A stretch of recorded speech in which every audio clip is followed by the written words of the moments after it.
Iniciar grabación. Buenas noches, estimados doctores. Bienvenidos a su curso de Derecho Constitucional Peruano y Derechos Humanos.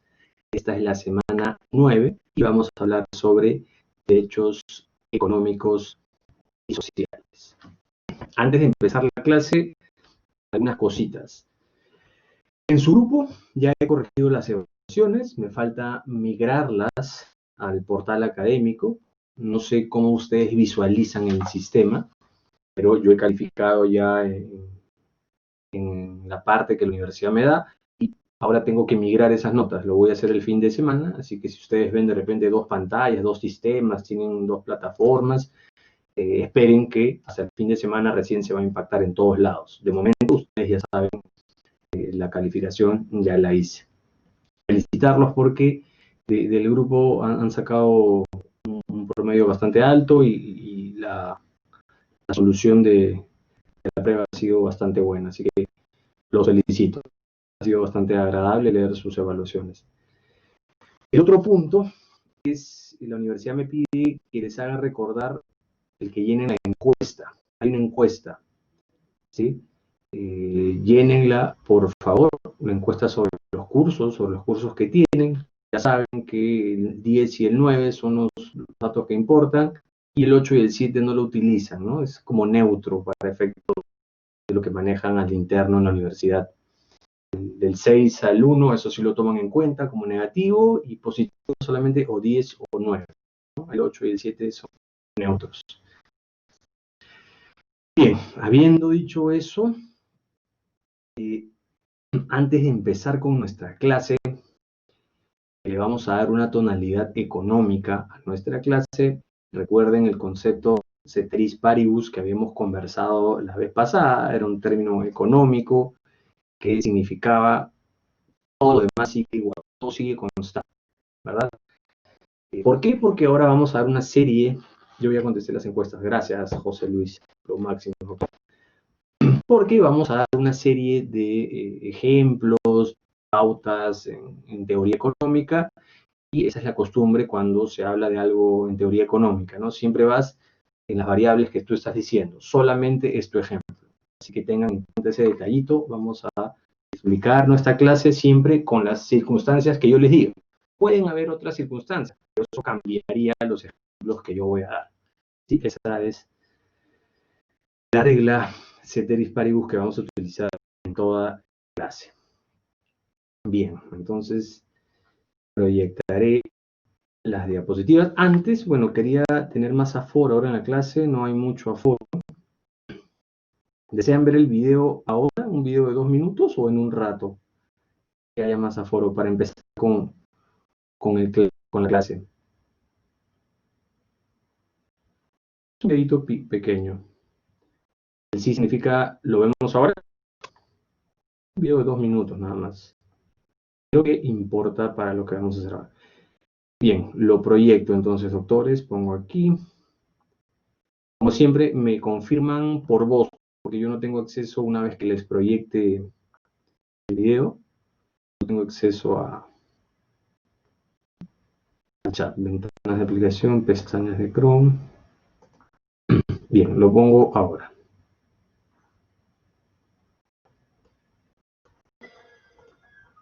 Aquí está. ¿Me confirman, por favor? ¿Se escucha? ¿Se ve? En Bangladesh, un país al sur de África, se concentran Confírmame por voz, por favor, doctor.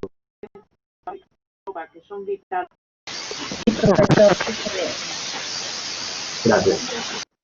Al sur de Asia se concentran cientos de fábricas de ropa que son vitales. Lo pongo acá, del inicio, ¿ya?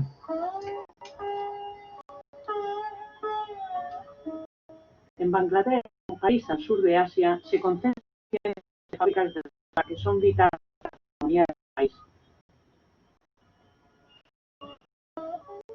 Khaleda es una de las millones de personas que trabajan en este sector. Ella trabaja en un pequeño taller de costura en Dhaka, la capital del país. Cuando el Rana Plaza, el edificio donde trabajaba, se derrumbó, Khaleda estuvo atrapada entre los escombros durante 16 horas. তারপর দেখলাম শুধু একটা লাড়া মারছে, ধুলিম করে একটা আওয়াজ হচ্ছে। আমি দৌড় দিছি, দৌড় দিয়ে আমি 4-5 তারপরে দেখলাম যে আমার চোখ বন্ধ, কিন্তু আমি দেখতেছি যে শুধু নিচে লিফটের মতো শুধু নিচেই যাচ্ছে। পরে ওখানে বসে অনেক কান্নাকাটি করছি। হাতটা ছিল একবারে নাক বরাবর, নিঃশ্বাসটা ছাড়লেই ছাদের লাগে বাড়ি লাগে। Desde el accidente, el gobierno de Bangladesh, el sector textil, los sindicatos y la comunidad internacional se han unido para mejorar los estándares de seguridad en el trabajo y asegurarse de que los trabajadores conocen sus derechos. Hoy, con el apoyo de la Organización Internacional del Trabajo, la OIT, equipos de ingenieros estructurales y expertos en seguridad inspeccionan las fábricas por todo el país. También se están produciendo otros cambios. En los últimos 15 meses se han registrado más de 130 sindicatos en Bangladesh, en comparación con los solo 2 registrados en los 3 años anteriores. Por el momento, Jaleda está dejando atrás la traumática experiencia y sigue adelante con su vida. আমি যে দোকান করব, আমার সাহস আছে এবং আমার অভিজ্ঞতা আছে, আমি পারবো, আমার মনোবল আছে। Con los nuevos estándares de seguridad, las inspecciones y la concienciación de los derechos de los trabajadores, Bangladesh confía en que los sucesos como la tragedia del Rana Plaza nunca se repitan.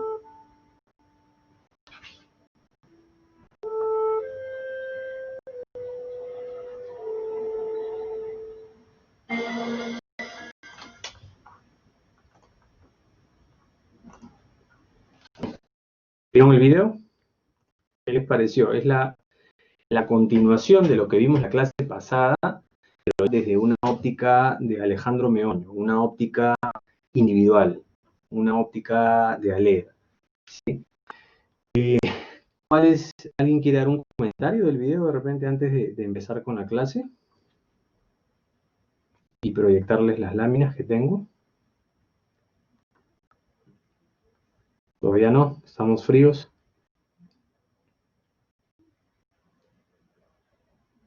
Bien, sigo yo entonces. La idea del video, con lo que vimos en la clase pasada, es que veamos qué hace que un Estado, estoy tomando ahora lo que hemos visto hoy y lo que vimos la semana pasada, de ese mismo video. ¿Qué hace que un Estado tenga más del 80% de su comercio en un solo sector, el sector textil? ¿Qué hace que un Estado tenga ese más del 80% en empresas pequeñas, en unidades económicas pequeñas? No son gran empresa, esos sectores textiles vienen de una informalidad de años. Ese es el ejemplo que les conté en la clase pasada, el edificio que se cae, mueren más de 1000 personas, afectados más de 2000. Al final es esa imagen trágica del video que les acabo de proyectar. ¿Sí? A raíz de ese problema vienen organizaciones internacionales, viene la OIT, el Estado dice, ok, vamos a conversar. Estado, el empresariado, una organización internacional, vienen y se ponen a hablar qué había pasado. Antes del accidente tenían solo 2 sindicatos, después más de 100 sindicatos. A raíz de eso, ¿cuál es la razón de ser del sindicato? ¿No? ¿Cómo se protegieron después los derechos? Un problema principal también del Estado, que ya hice la reflexión la semana pasada, ¿no? ¿Por qué todos nuestros productos que compramos son de China, son de Bangladesh, son de Irán? ¿Por qué? Bueno, sabemos que ahí la mano de obra es barata, es muy barata. Hicimos un símil de la remuneración mínima vital que tenemos aquí en Perú, de 930 soles, versus los que tienen allá, 200 soles en promedio. Ellos viven todo un mes con 200 soles, ¿ya? Por dar un número. ¿Qué hace el Estado que no protege los derechos, ¿no? Porque podríamos decir, profe, entonces hay malas leyes, no hay SUNAFIL, no hay inspecciones de trabajo, el Poder Judicial no funciona, porque con una ley basta. Con una ley basta para solucionar un problema de esa envergadura. ¿Por qué es importante el detalle de más del 80% de sus exportaciones están enfocadas en el sector textil? Significa que el empresariado, empresas de Europa, Oceanía, Estados Unidos, por dar ejemplos, le dicen a Bangladesh, oye, ¿sabes qué? Si tú vas a subir la mano de obra, o sea, yo voy, te tengo que pagar mensualmente a cada trabajador, allá en China, allá en Bangladesh, allá en Vietnam, en promedio 200 soles. Pero tú, para mejorar los beneficios de tus trabajadores, ahora dices que le vas a pagar igual que Perú, un país mediano, 930 soles. No, no me conviene. Así que me voy, ya no voy a producir en Bangladesh y me voy a Vietnam, y me voy a China, y me voy a la India, por dar ejemplos. Entonces, ¿el Estado qué dice? No puedo hacer nada. ¿Por qué? Porque la concentración de su economía en el sector textil está en un solo rubro, principalmente en el sector textil, que hace que un país llegue a estos extremos. Entonces, a mí me interesa aprovechar esta clase para conversar algunos puntos económicos, algunos puntos que de repente no nos puedan tocar a lo largo de la carrera, pero que les van a servir para todos sus cursos, para toda la carrera y para su vida profesional, para que puedan tener una mejor opinión y una mejor visión de las cosas. ¿Sí? Hasta aquí. ¿Algún comentario inicial antes de proyectar mis láminas? Veo que están con la pila baja, doctores. No hay problema, si no, empiezo sin inconvenientes. José Luis, buenas noches, doctor.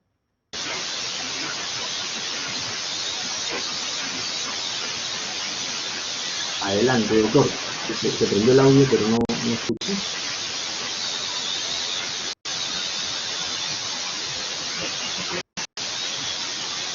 Falta la gana, entonces. A ver, desconecto el audio de José Luis hasta que regrese. De repente se le ha pasado. José Luis. Listo. Seguimos entonces. ¿Nadie más se anima antes de empezar con nuestra clase? Hola, Walter. No te preocupes. Bienvenido seas a la clase. Bien. Bien, doctores. Los veo tranquilos, lentos, cansados. No hay problema. ¿Se ven mis láminas para empezar con la clase, doctores? Aquí dice 4 elementos de análisis del mercado. Sí, bien. Quito la cámara entonces. Esta es una continuación, como les dije la semana pasada, es una continuación de la clase de la semana 8, porque vamos a ver temas económicos, sociales y culturales, pero que nace desde mi manera de ver, desde el punto económico. ¿Sí? Algo parecido sucede aquí con las empresas tercerizadoras que restan derechos a los trabajadores. Sí, Carla, totalmente de acuerdo. Ahora vamos a incidir en eso que está diciendo tan importante, su compañera Carla. Elementos para poder comentar todo esto, ¿no? Recuerden que yo les hice en la clase pasada varias preguntas. Yo les hice, doctores, ¿y ustedes qué piensan de que los bancos ahora no te van a poder cobrar o va a haber un blindaje, ¿no? Se han dado unos márgenes, unas proporciones, unas alternativas para los deudores. Al final de cuentas no son tan atractivas para los deudores, pero sí se entiende por qué. O en todo caso lo vamos a entender ahora en la clase. Esa es mi idea. Les pregunté también, doctores, ¿y qué opinan de esta entrega de los fondos de la ONP a los aportantes, ¿no? ¿Qué opinan sobre la puerta abierta que se dio para la suspensión perfecta, ¿no? Con FIEP, esta asociación, este sindicato de los empresarios que habló con el Estado y le dijo, ¿sabes qué? No podemos más. Y recibimos posturas a favor y en contra de cada una de las preguntas. Cada uno tenía su razón, justificó muy bien, pero vimos que las opiniones estaban divididas. También vimos la semana pasada, y nos quedó claro, espero que sí, que teníamos una economía social de mercado, que teníamos un Estado social de derecho, ¿no? Entonces dejamos atrás esos conceptos de economía de mercado, Estado de derecho, porque sabemos que el Estado apunta hacia el tema social. ¿Sí? Y ahora con mi clase, espero que, con lo que vamos a ver hoy, espero que esto quede todavía más claro. Bien. Empezamos con esto, con este análisis, ¿ya? Aquí tenemos, voy a poner aquí mi naranja UPN, cambio de color, aquí, perfecto. Tenemos que de la composición de la torta del empresariado en líneas generales de nuestro Perú, tenemos que casi la mitad es microempresa. De la torta que resta, ¿ya? De esa media torta que resta, otra vez, casi la mitad es pequeña empresa. O sea, casi el 75% de las empresas que tenemos en el Perú son pymes, micro y pequeña empresa. Microempresa es la expresión empresarial más pequeñita. La pequeña empresa es la inmediata superior en el escalafón que le sigue a la microempresa. Pero entonces, con esta torta, ¿qué les quiero decir? Que un tercio, solamente un tercio, es gran empresa. Poquita porción de la torta. Y lo demás, casi un 75%, tenemos MIPES. La composición del Estado, la composición de nuestro mercado peruano es casi en su mayoría, no casi, su mayoría, casi el 75%, pymes, pequeñas y microempresas. ¿Ya? Y solamente un tercio de esta torta, gran empresa. Bien. ¿Qué más tenemos aquí? Estos datos están sacados de INEI, ¿ya? Están hablando de los formales y qué porcentaje es el informal.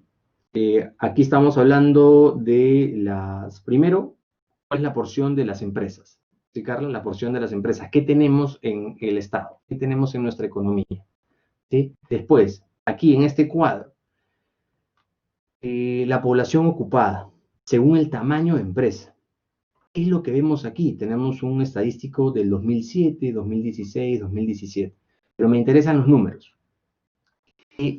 Esta parte de la torta, es decir, donde se contratan más personas, donde hay más personas trabajando, es en empresas que tienen de 1 a 10 trabajadores, o sea, microempresas.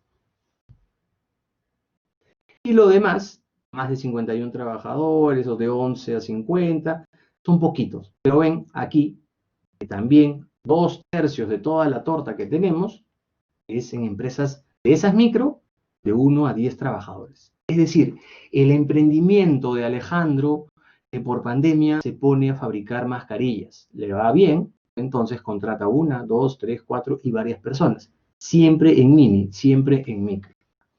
¿Sí? Y más, las microempresas, como siempre, tenemos arriba el número de microempresas en un 94.9%. Las pequeñas y en cascada hacia la administración pública o gran empresa, pequeñitos, ¿no? 0.6%, 0.3%, pero lo que tiene más el Perú es microempresa. Entonces ya vamos viendo una característica de nuestro mercado. Tenemos en su mayoría pymes, y de las pymes tenemos microempresas. Ese emprendimiento de Alejandro que se vio de repente en una situación de suspensión perfecta, que se vieron sus ingresos recortados en un porcentaje o en todo lo que Alejandro ganaba y hizo un emprendimiento. De repente ya lo tenía antes y su único factor de trabajo es la empresa que él formó de mascarillas, una empresa pequeña de 1 a 10 trabajadores, ¿no? Y esa es su fuente de ingresos. Bien, estamos viendo estas características de nuestro mercado. Y de nuestro mercado también, ¿qué tenemos? Del mercado que tenemos, la mayoría de esta torta, también casi el 75%, está destinado al comercio al por menor. ¿Ya? Hay unas características para este empresariado, para Alejandro, para que haga sus ventas al por menor, ¿verdad? Alejandro, como recién está iniciándose en el negocio, tuvo un emprendimiento, le fue bien porque está contratando 1, 2, 3 o 5 personas, está yendo bien, pero sigue vendiendo en una escala al por menor, no al por mayor. No hace exportaciones, no le vende a las grandes cadenas, porque recién es un emprendimiento inicial. ¿Ya? Entonces la mayor parte de la torta es comercio al por menor. Sabiendo entonces el primer punto, voy a tocar varios, ¿ya? Siempre en ceteris paribus, recuerden la premisa. De nuestra porción, de todo el empresariado que tenemos, sabemos que todo es MIPES. Un tercio de esta porción es gran empresa, es casi inexistente, por decirlo en algunos términos. ¿Sí? La mayor cantidad de personas que están en nuestra economía peruana están en MIPES. Y de esas MIPES en microempresas. Y de esas microempresas en comercio al por menor. ¿Sí? Bien, esta es una característica de lo que tenemos. Otro punto importante a propósito de lo que vimos en el video que hemos visto de Raza, nos llama la atención, entre otras cosas, por qué un país, todo un país, concentra más del 80% de su economía en el sector textil. ¿Por qué Europa, Estados Unidos, Oceanía, las grandes empresas del mundo van y se trasladan de continente a continente para producir en otro continente, en otro país, con todos los costos que podría traer. Conocer una nueva ley, contratar asesores, no solamente legales, administradores, psicólogos, en fin, una serie de gastos en los que tendría que incurrir la empresa. ¿Qué justifica a una empresa irse a otro país a producir estas cosas que estamos viendo? La gran informalidad que hay en estos países, el bajo costo laboral que hay en estos países. Las grandes empresas multiplican estos números y naturalmente les sale un negocio redondo. Esto nos lleva a una reflexión, la competitividad empresarial. Dentro de los costos laborales, ya estamos hablando ahorita del tema económico porque van a haber muchas perspectivas para nosotros identificar qué podemos entender por costos laborales. ¿Ya? Dentro de los costos laborales vamos a empezar diciendo de que hay salariales y no salariales. Ustedes recordarán esa famosa ley laboral juvenil, alias ley Pulpín, que el Congreso dio y al final dio marcha atrás, el Estado dio, y hubo una serie de protestas y dijeron no, no queremos esto, ¿no? ¿Qué había pasado? Los derechos son uno en el régimen general de la actividad privada, ¿ya? No vamos a hablar de términos públicos, de régimen especial en casos de la actividad pública, porque son beneficios más recortados, ¿no? Me interesa hablar del régimen general de la actividad privada. En el régimen general, el ejemplo más fácil es, ejemplo, trabajo en un banco y en un banco me van a pagar mi remuneración, tengo derecho a la jornada máxima de trabajo, tengo derecho a mis horas extras, tengo derecho a gratificación, tengo derecho a CTS, vacaciones pagadas, entre otros beneficios, ¿sí? En el caso de esta ley laboral juvenil, alias ley Pulpín, que se dijo, bueno, a estos trabajadores de ciertas características les vamos a dar estos derechos laborales partidos en la mitad, le vamos a dar menos cosas. La población no le gustó, al final hubo una protesta, marchas, violencia y el Estado dio marcha atrás. Pero ¿qué nos deja esto? Nos deja, para efectos de nuestra clase, la división. ¿Qué es lo que cuesta? ¿Qué es lo que le cuesta al empresario el costo por trabajador? Bien, el salario, que es la remuneración que le vas a pagar mensual, y los costos no salariales, los beneficios, ¿no? CTS, gratificaciones, vacaciones, seguro de salud, asignación familiar, todos estos derechos, estos beneficios que nosotros encontramos en el régimen laboral de la actividad privada, ¿sí? Todo esto significa un costo para el empresario. Si Alejandro Meoño quisiera hacer su empresa de mascarillas porque tiene el material, tiene la experiencia, tiene el conocimiento para hacer mascarillas, él para hacer una empresa formal, una pequeña empresa, de repente tendría que tener en cuenta esto. Ahora vamos a ver otras cosas también, ¿no? Pero el salario, lo mínimo que le podría pagar un trabajador, y además los beneficios laborales, CTS, gratificación, vacaciones. Yo estoy empezando, ¿me conviene pagar tanto a los trabajadores? No, ¿no? Muy caro, ¿no? Por eso soy informal, o por eso me orillan a la informalidad. ¿Está bien, está mal? Ahora lo vemos. ¿Qué es lo que dice el Perú? ¿Cuál es el enfoque que tomamos aquí en el Estado? Evidentemente, lo que el Estado ha tomado es, ok, ¿yo cómo hago mi empresa más competitiva? Hago a mi empresa más competitiva recortando los costos laborales, recortando los costos por trabajador, ¿ya? En el caso de la India, no sé si les conté aquí, cuando queríamos firmar tratados de libre comercio con varios países, estuvo en mesa de negociación un tratado de libre comercio con la India. No sé si les conté.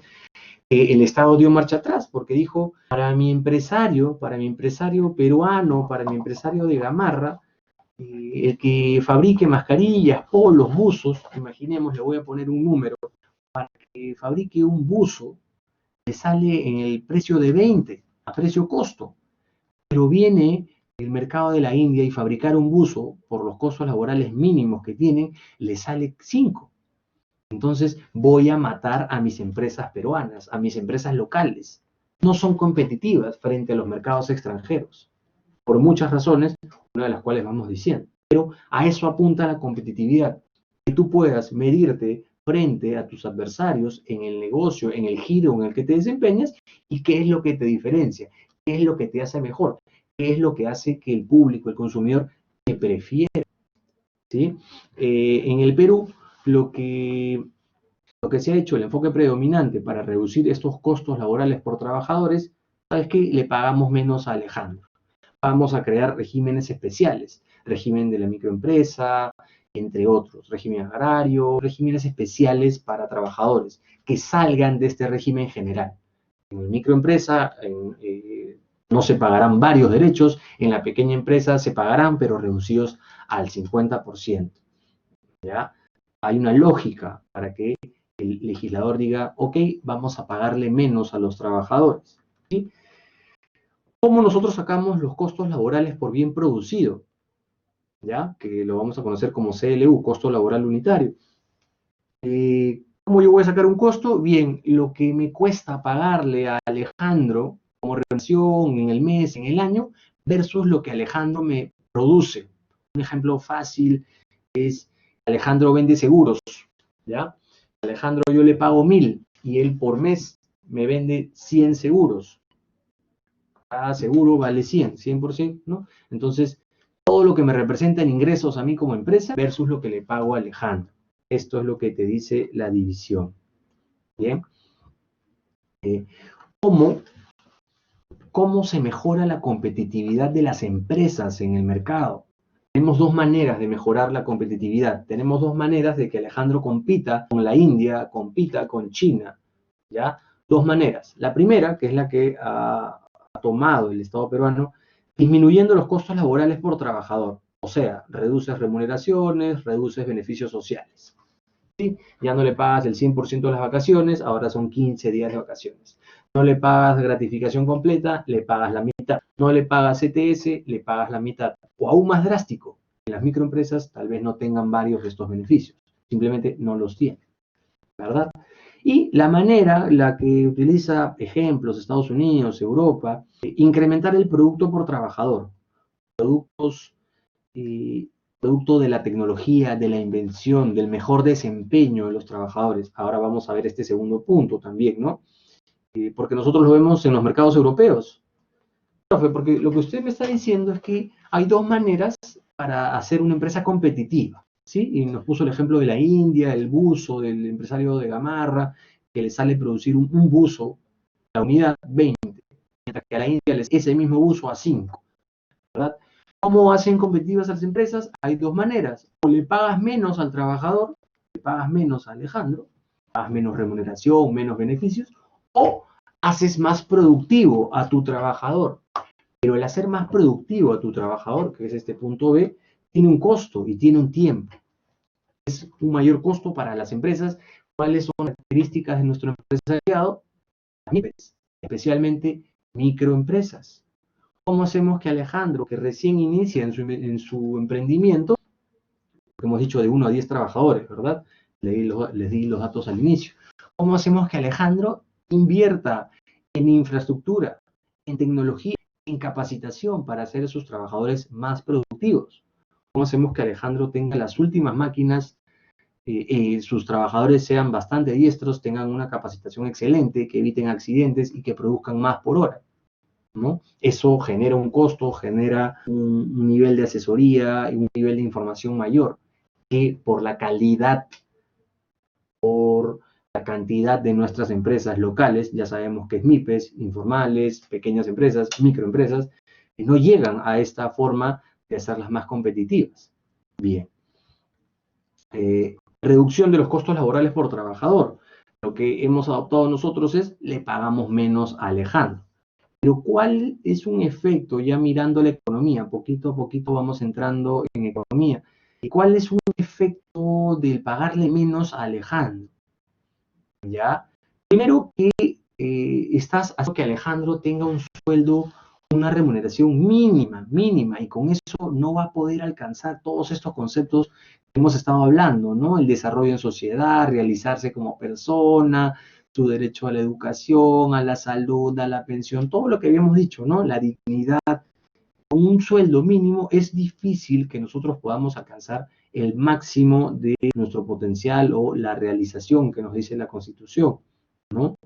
El que hayan muchos trabajadores ganando el mínimo, hace que haya un malestar social general en la población, porque hay muchas personas con insatisfacción de lo que están haciendo. Están ganando menos, trabajando mucho, el Estado no los escucha, hay más informalidad.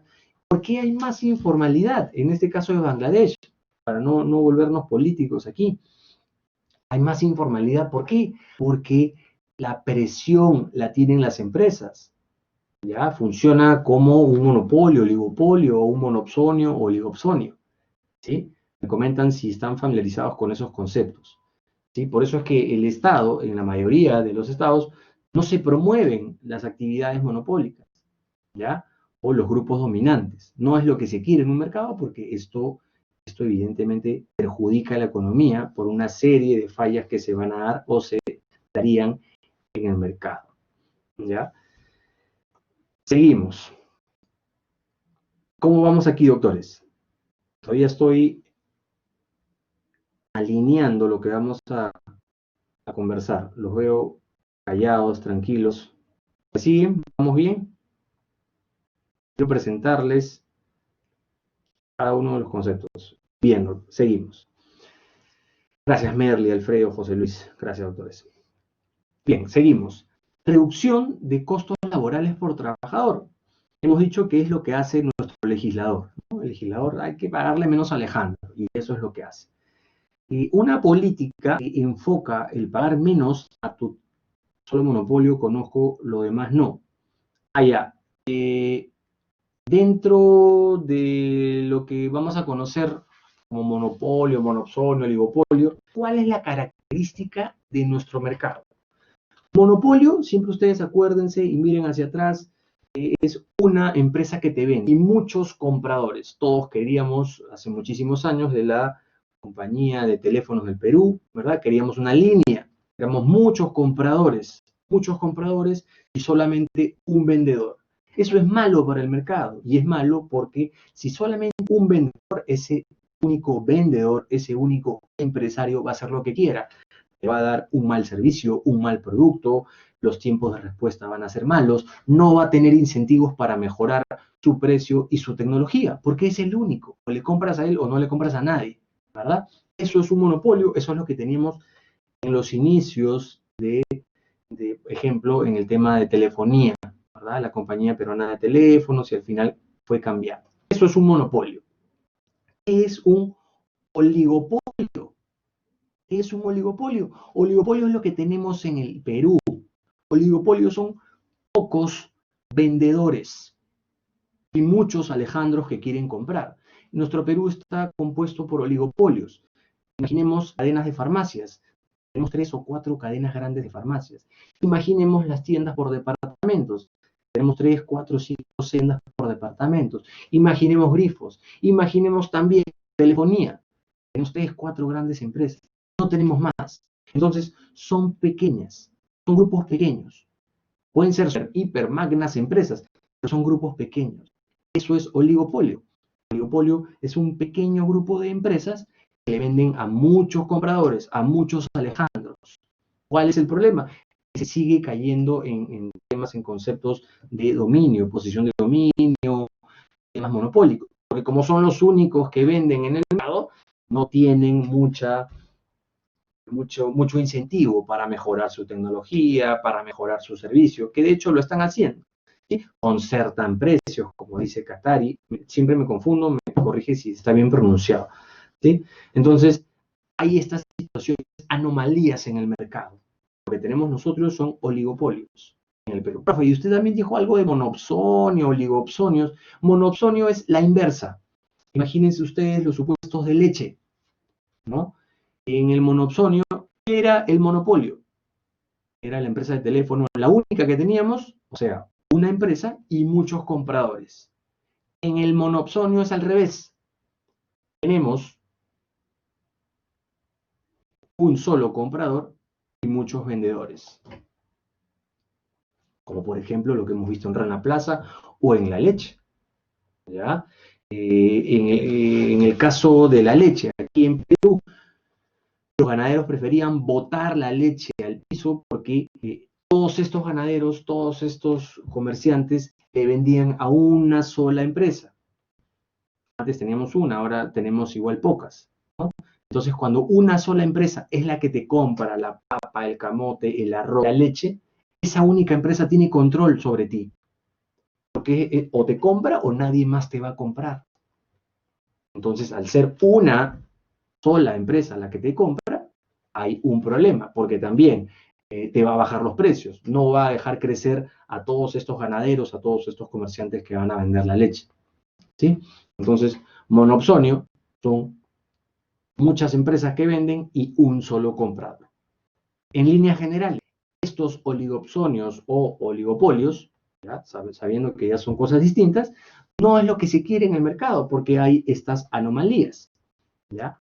Volviendo a mi cuadrito, lo que vemos aquí. Si nosotros nos basamos en una política únicamente para disminuir los costos por trabajador, ¿qué significa?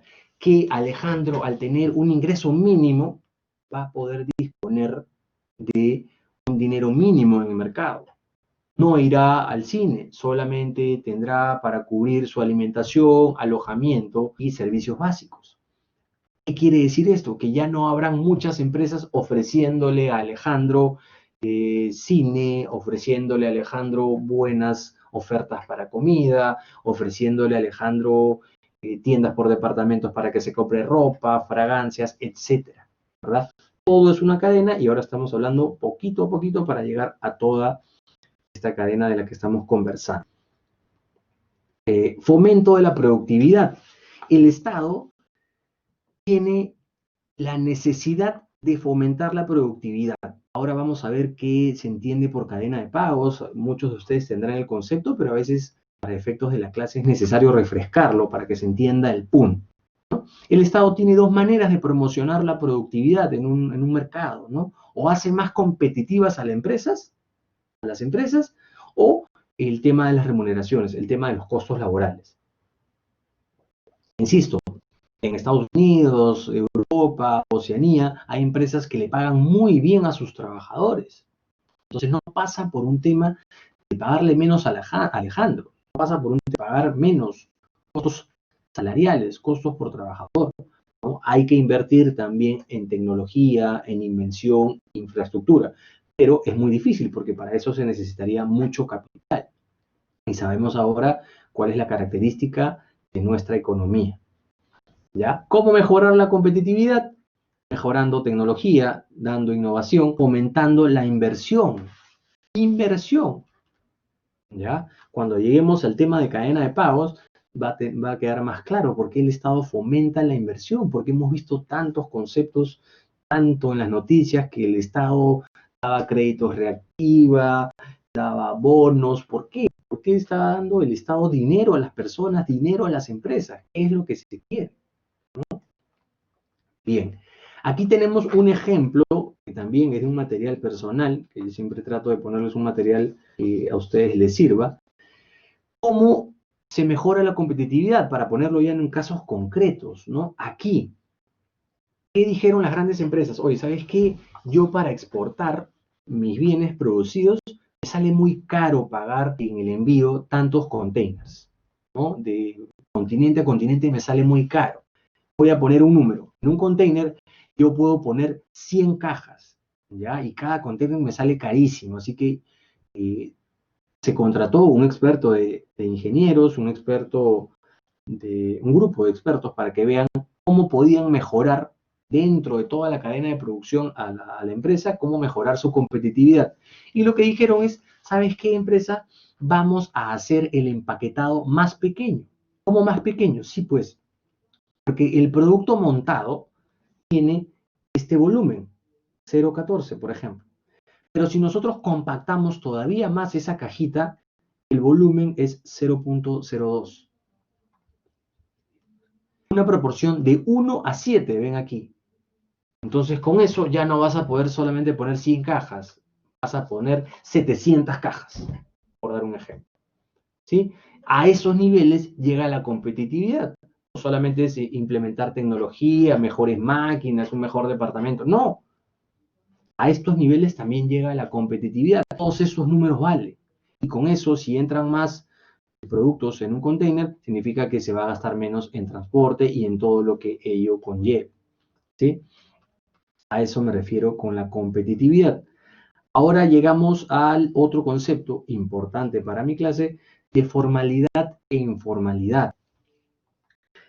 Nosotros siempre escuchamos en televisión la formalidad, ¿no? El precio de la formalidad. Para los que han leído Hernando de Soto, El otro sendero, podrán ver los costos, las largas filas, el tiempo y dinero que le demandaba a un empresario, a una persona, ser formal, ser legal. Aquí les he puesto algunos ejemplos de qué significa ser formal. O sea, si Alejandro quiere vender mascarillas legalmente, formalmente, que nadie lo moleste, ¿qué es lo que tiene que hacer? Cualquiera de nosotros, si queremos formar un estudio de abogados o una actividad empresarial, queremos ser emprendedores, ¿qué tenemos que hacer? ¿Qué debemos entender por formalidad? Por ahí se nos ocurren algunos ejemplos, ¿no? Y aquí les he puesto algunos. Desde el aspecto legal, sabiendo que hay muchísimos más, solamente lo pongo a manera didáctica, ¿no? Para que se entienda. Tu minuta de constitución, tu escritura pública, tu inscripción en registros públicos. Sabemos que cuando hacemos nuestra minuta, cuando hacemos el estatuto, si es que no lo firma un abogado, se queda como documento privado.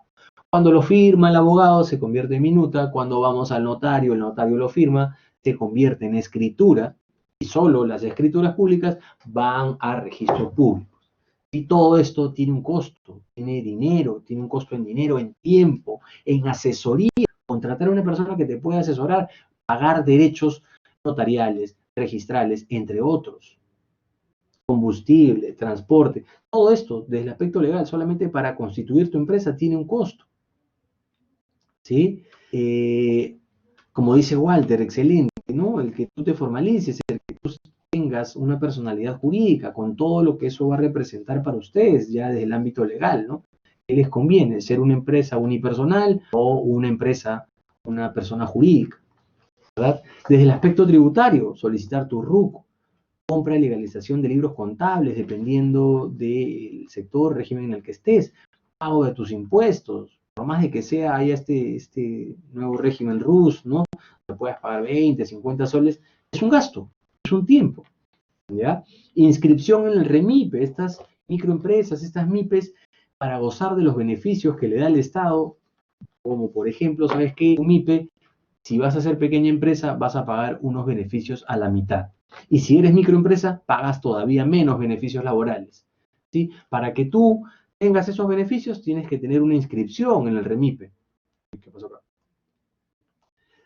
Tienes que tener una inscripción en el REMIPE, ¿ya? Incorporar a tus trabajadores en planilla, pago a tus trabajadores con los beneficios que correspondan, ¿no? Aspecto legal, tributario, laboral, municipales.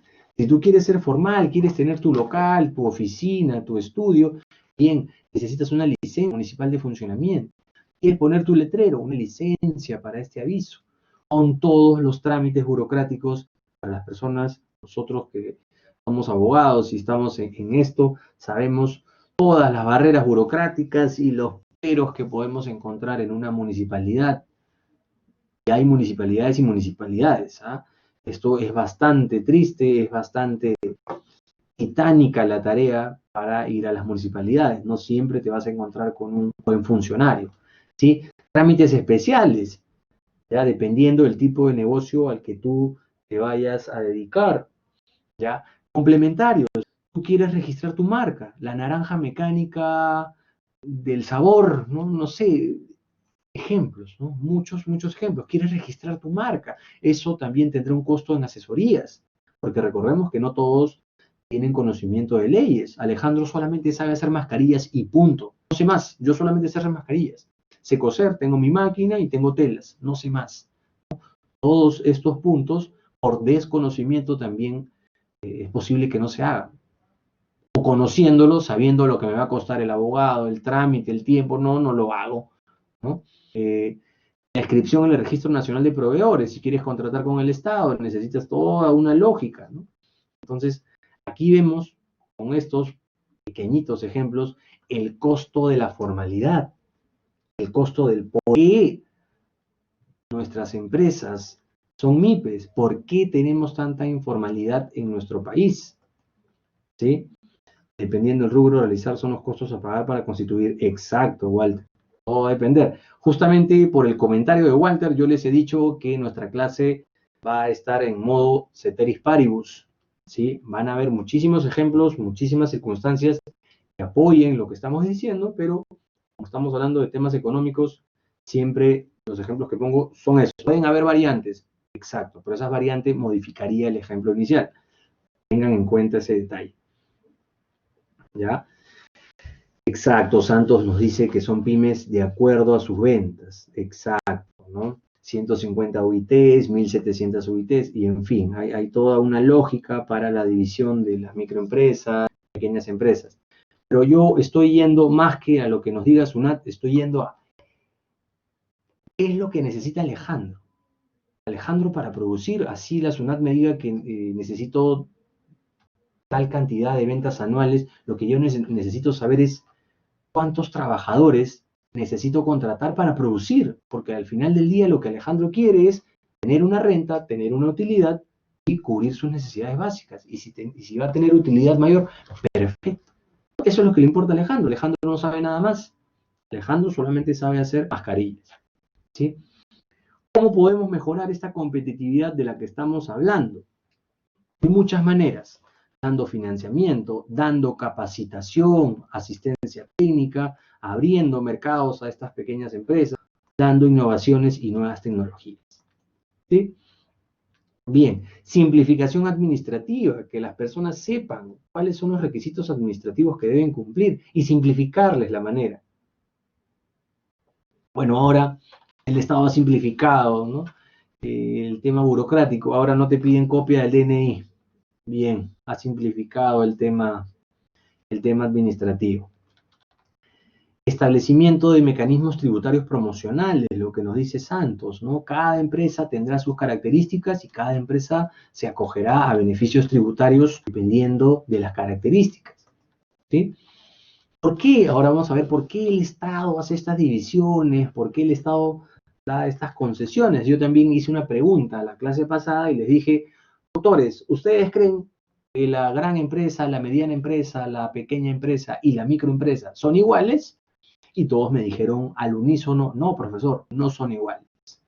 Les hice otra pregunta, doctores, ¿y ustedes creen que Alejandro trabaja en esta microempresa desde muy temprano, se va tarde, trabaja más que cualquier persona que está en el banco? Siempre pongo el banco porque el banco es el ejemplo claro del régimen laboral de la actividad privada donde le pagan el 100% de los beneficios a sus trabajadores. Entonces, ¿están de acuerdo ustedes con que Alejandro, que está trabajando en esta microempresa, trabaje muchas horas, vaya temprano, se vaya tarde y no le den el 100% de los beneficios laborales? Y la mayoría me respondió, no, profesor, no estoy de acuerdo, ¿no? ¿Cómo es posible? Porque Alejandro trabaja igual que cualquier persona. Bien, ahora vamos a ver las explicaciones. Poco a poco vamos llegando al tema de la competitividad, ¿no? Conclusión, en la búsqueda de mayor competitividad, lo que hacemos aquí en el Perú es reducir costos laborales. Pero la idea no es reducir los costos laborales, sino es mejorar la productividad y calidad, ¿ya? Porque en ningún caso podríamos competir de acá a futuro con China o con la India, porque si usted, profesor, está que me dice que aquí el legislador peruano está viendo la competitividad, ¿cómo hacemos a las empresas peruanas competitivas? Reduciendo los costos laborales, significa que hay que pagarle menos a Alejandro. Pero ya sabemos que la remuneración mínima vital no está a la baja, siempre está al alza. Cada cierto tiempo esta remuneración va al alza. Entonces, como siempre le pagamos más a los trabajadores, de ninguna manera en el futuro cercano podríamos competir con estas potencias, ni con China, con la India. Entonces nos queda el camino de unir esfuerzos entre costos laborales y mejorar la competitividad, mejorar la productividad y calidad de las empresas. ¿Sí? Bien. El empleo, ¿no? ¿Qué vamos a entender como empleo formal, empleo informal? ¿Ya? hay algunos ejemplos de lo que vamos a entender como empleo informal. El empleo característico informal es: yo trabajo en una empresa informal, aquella que no cumplió todas esas características que les he puesto aquí. Estas, ¿no? Estas o estas, principalmente las legales, ¿sí? Y las laborales. Bien,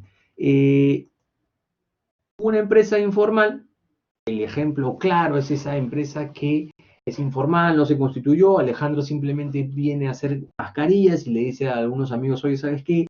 Tú sabes hacer mascarillas, ¿qué te parece si hacemos juntos mascarillas? Yo te pago un sueldo, te lo pago en la mano y así hacemos negocio. ¿Qué te parece? Ya, Alejandro, sale, hacemos empresa. Eso es una empresa informal. Pero también hay otros ejemplos de empresa informal, ¿ya? Esta torta hacia el lado de aquí es empresa o el sector informal, y hacia el lado de acá, que está en azul, es el formal. ¿Qué nos dice acá? Nosotros tenemos en cuenta asalariados del sector informal con empleo informal. El ejemplo claro que les acabo de decir. Todo es informal. Alejandro tiene actividad empresarial y contrata personas de manera informal. Tenemos también a trabajadores familiares no remunerados del sector informal. Como Alejandro recién está haciendo emprendimiento, Alejandro algunas veces se ayuda de familiares. Esos familiares que también tienen algún ingreso están en el sector informal, ¿ya? Patronos y por cuenta propia del sector informal. El emprendimiento unipersonal que yo hago, ¿ya? También está dentro de ese sector informal. Pero ¿qué también es informalidad? El que tú estés efectivamente en una empresa formal, ¿ya? Pero te paguen como informal. Lo usual, ¿no? ¿Qué pasa a veces en estas microempresas? Las características de las personas que trabajan en una microempresa es que, como cualquiera, yo me incluyo en esa bolsa, todos necesitamos un flujo de dinero. Necesitamos mucho dinero para vivir en el día, en el mes. Necesitamos efectivo, necesitamos ingresos. ¿Qué pasa? Una característica en estos grupos de empresas informales, en estos grupos de microempresas. La persona necesita el 100% de lo que le dices que vas a ganar. Como profe, claro, si yo te digo: oye, Alejandro, te voy a pagar por mascarillas 2.000 soles. Ah, ya, perfecto. Y llega a fin de mes, Alejandro está contando con 2.000 soles, pero no. Una parte de eso se va a pago de renta, otra parte se va al pago de aportes, otra parte se va a una comisión, y en fin, Alejandro no recibe sus 2.000, sino tiene descuentos. Descuentos por ley, ¿verdad? Que la ley impone, pero tiene descuentos. No recibe 2.000, recibe menos. ¿Qué pasa? Este tipo de trabajadores lo que va a decir: ¿sabes qué, Alejandro? Está bien, soy informal, estoy en planilla, pero yo no quiero estar en planilla porque al final del día me pagas menos. Yo quiero que la plata me la des en la mano, ¿ya? Me la des en la mano, no quiero ser formal, sácame de planilla, yo quiero que la plata me la des en la mano. Con todos los problemas legales laborales que eso trae, y ustedes lo verán ya en sus cursos laborales. Pero eso es lo que pasa. Ese ejemplo también calza como informalidad, ¿sí? Bien, aquí tenemos unos gráficos, me sirve este para hacerlo más pequeño. De toda nuestra torta, hablando de formalidad e informalidad, vemos que el 27% de la torta está en empleo formal y más del 72% tiene empleo informal. Conclusiones entonces de lo que hemos hablado hasta ahora, ¿ya? De toda la torta tenemos más del 70% o casi el 75% de MIPES. De esas MIPES, la mayoría son microempresas. De esas microempresas, la mayoría tiene actividad al por menor. De todas las personas que trabajan en nuestra economía, en nuestro mercado, solamente el 27.5% tiene empleo formal y más del 72% tiene empleo informal. ¿Qué nos quiere decir todo ello? Que tenemos unas características de nuestro mercado bastante precario, bastante débil. Si tú a Alejandro le cobras un impuesto muy grande, Alejandro recién está vendiendo mascarillas, no tiene dinero, no tiene cómo pagarle a los trabajadores, ¿sí? Porque él depende, como todos, como la mayoría de nosotros, depende de sus ingresos mensuales, de lo que ya tenía en su plan de ingreso mensual. ¿Sí? Bien, habiendo dado estos puntos, esos detalles con los que vamos a trabajar, me he permitido incluirles algunas teorías económicas que nos van a servir para que ustedes no solamente den una opinión en la clase o en otras clases, sino para su ejercicio profesional. ¿Sí? Para los que ya las conocen, perfecto, esto servirá como un repaso, y para los que no, en buena hora, ¿no? Vamos a tener un conocimiento adicional, que es lo que me he permitido incluir ahora que estamos hablando de derechos económicos. Hasta aquí, ¿cómo vamos?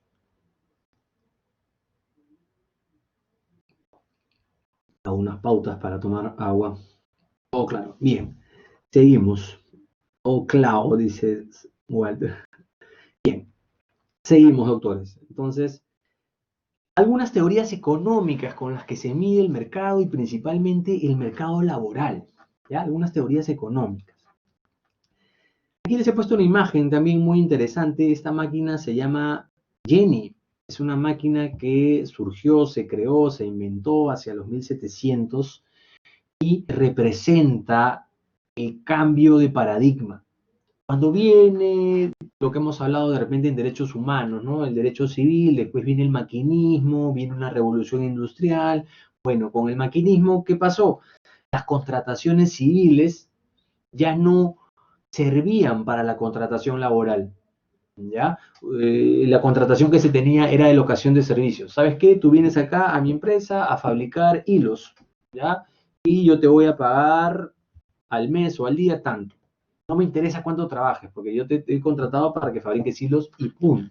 Empieza a haber mucho malestar social cuando se crea esta máquina heladora Jenny. ¿Qué significaba? Esta máquina era el trabajo de 10 personas. Se necesitaban 10 personas para hacer el trabajo de esta máquina. Esta máquina hacía hilos. Por eso es la máquina hiladora Jenny. Cuando se creó esta empresa, esta máquina hiladora Jenny, hubo mucho desempleo en el mundo, ¿ya? O en estos sectores ingleses, europeos, hubo mucho desempleo. ¿Por qué? Les estoy diciendo que esta máquina reemplazaba el trabajo de 10 personas. Y ahora nos queda clarísimo con todo el desarrollo empresarial que tenemos en el mundo.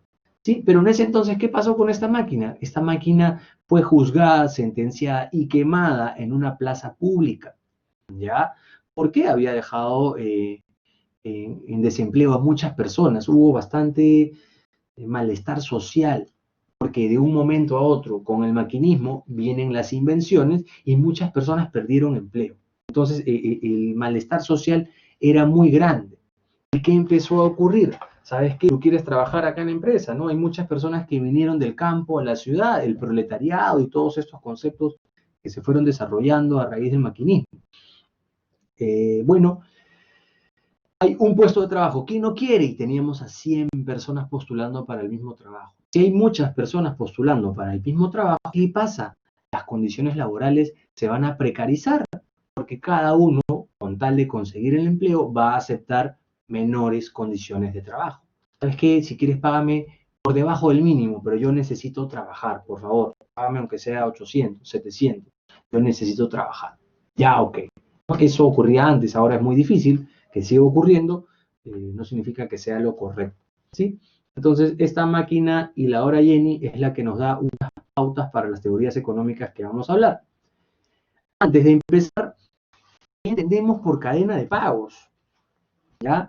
Si este señor todos los meses recibe un billete de 50, ¿ya? Y con este billete de 50 le paga 25 a esta señora y 25 a este señor, ¿ya? A su vez, esta señora con la plata que recibe le da dinero a estas personas, ¿ya? Miren que hay un adulto mayor, en fin. El ejemplo sencillo es, si este señor no recibe el dinero, todos los de acá tampoco reciben, ¿ya? La cadena de pagos, ¿qué es? Imagínense que nosotros trabajemos con promesas. Este señor de aquí, ¿sabes qué? Yo te voy a pagar a fin de mes. Soy muy cumplido. Este señor se llama Alejandro, ¿ya? Alejandro. Alejandro es muy cumplido, todos los meses va a pagar con su billete de 50 soles. Pero ¿qué pasa si Alejandro al final del día no recibe su billete de 50 soles? Lo que va a hacer Alejandro es una promesa. ¿Sabes qué? A ti te pago el otro mes o te pago en 5 días que me den mi billete de 50 soles. Este señor le dirá lo mismo a este, a este, a este, y así se hará una cadena de pagos, ¿no? Lo que ocurre en una cadena de pagos es que si yo no tengo dinero para ir al mercado a comprar pollos, la señora que vende pollos ya no tendrá clientes para vender pollos. Y esa señora que vende pollos ya no le comprará a su proveedor. Ese proveedor no comprará maíz. La empresa que vende maíz ya no tendrá sentido de vender maíz, cerrará su empresa y cerrará con todos sus trabajadores. Y en fin, se hace un circuito. ¿Y ese circuito qué quiere decir? No solamente Alejandro por trabajar va a dejar de dar impuestos, las empresas van a dejar de pagar impuestos, entre otros conceptos, porque hemos visto que en el costo de la formalidad también hay pagos que se tienen que hacer a gobiernos locales, regionales, etc. ¿Sí? Una cadena de pagos, entonces, tiene un efecto en cadena, tiene un efecto dominó. Y más en nuestra economía, que hemos visto una economía pequeñita, es una economía de microempresas, es una economía de Alejandros haciendo mascarillas, una economía muy débil, muy tenue. Si nos han mandado al paro marzo, abril, mayo, junio, Alejandro ya no tuvo cómo hacer mascarillas, ya no tuvo cómo vender, porque nadie podía salir. Alejandro tuvo que despedir a sus 7 trabajadores, 7 trabajadores que dependían del único ingreso de Alejandro. Esos 7 trabajadores tenían familia, no pudieron pagar el colegio, no pudieron pagar alimentación, salud, en fin. Entonces, así es como se desarrolla una cadena de pagos y a estas alturas podemos entender que las características de nuestro mercado es una característica de microempresas, de mucha informalidad. Entonces sí nos afecta y nos afecta el doble. Y yo les hice una definición la clase pasada. ¿Qué entendían por empresa? Me definieron excelente el término, me dijeron que era un grupo de personas que administraba, o era una organización que administraba personas, administraba recursos con la finalidad de obtener una utilidad. En el caso del Estado vimos también que tenía una actividad económica, solamente en defecto o en deficiencia de los particulares, pero todo esto que yo les estoy comentando nos arroja una idea adicional. Que ya seas empresa, seas micro, seas gran empresa o seas Estado, la administración que hagas de personas la tienes que hacer con recursos. Dentro de esos recursos vamos a entender dinero. ¿De dónde el Estado saca dinero para administrar esos recursos? ¿De dónde? Entre otros conceptos, de los tributos, de nuestros impuestos, ¿no? Del resultado de empresas públicas. ¿Ya? Voy a poner ejemplos fáciles sin entrar mucho en cada legislación, ¿no? Petroperú vendiendo gasolina, nadie podía salir, entonces Petroperú no tenía dinero, ¿ya? Las empresas quebraron, dejaron de producir, el Estado ya no recaudó dinero. El Estado no podía recibir donaciones porque en el mundo pasó lo mismo con todos los países y todas las empresas de cada país. Ya no recibía transferencias. Lo mismo en las empresas. Si las empresas, me dice profesor que una empresa es una organización que administra personas y recursos para llegar a una finalidad económica, ya que administraba, ya no tenía ingresos, no tenía utilidad. Entonces, vemos que esta cadena económica se da no solamente a nivel de empresas privadas, se da también a nivel de Estado, porque el Estado le conviene que haya personas trabajando porque así se activa no solamente la cadena de pagos, sino si Alejandro trabaja, pagará impuestos. ¿Ya? Si Alejandro trabaja en una empresa, esa empresa pagará impuestos, pagará IGB, y así se repetirá con proveedores, con trabajadores, con financiamiento, ejemplo de bancos, etc. Entonces vemos que una cadena de pagos no es tan aislada o un concepto tan filosófico como a veces lo pensamos. Es plausible, eso le afecta a cada uno de nosotros, ¿sí? Es por eso lo que dice Merli con buen criterio, es por eso que el Estado reactivó la economía también, ¿no? Mi pregunta es, ¿la intención del Estado fue buena, pero se pudo hacer?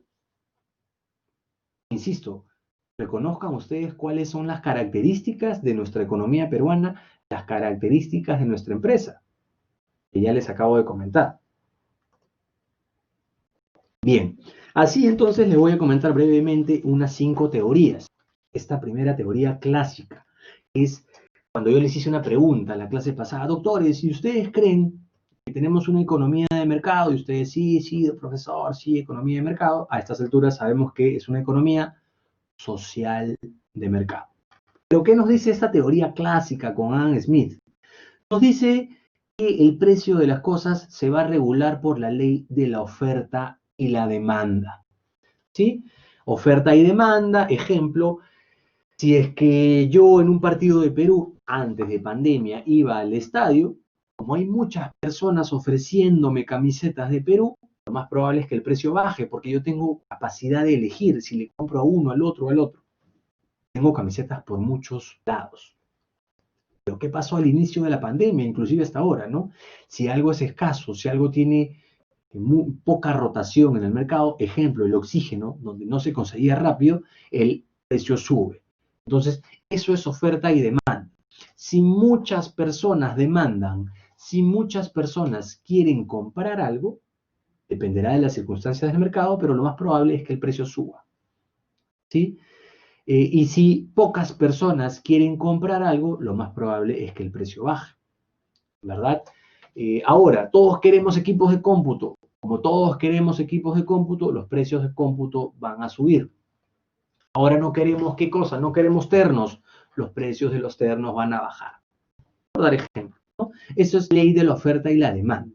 Y de cara al ámbito social, laboral, constitucional que estamos viendo acá, impide la elevación de salarios. Ese ejemplo que les puse ahora con esta crisis: 100 personas quieren trabajar, no hay empleo, y 100 personas van a ir por un solo empleo. Como es un solo empleo, Alejandro posiblemente aceptará condiciones precarias de trabajo, inclusive por debajo de los mínimos legales, ¿sí? Y así es como se genera la informalidad, ¿ya? Disciplinando a los trabajadores, lo que decía Adam Smith es: ¿por qué los disciplina? Porque, oye, Alejandro, hay 100 personas que quieren trabajar, ¿ya? Si lo haces mal, chao, viene otro. Sí, acá hay varias características en la economía, pero recuerden, insisto, estamos en ceteris paribus. Las condiciones que les digo son las que se van a trabajar. Esta teoría ya la conocíamos, teoría de la ley de la oferta y la demanda. ¿Cuánto valen las cosas? Según lo que cueste producirlas. ¿Sí? La teoría socialista de Marx, ¿no?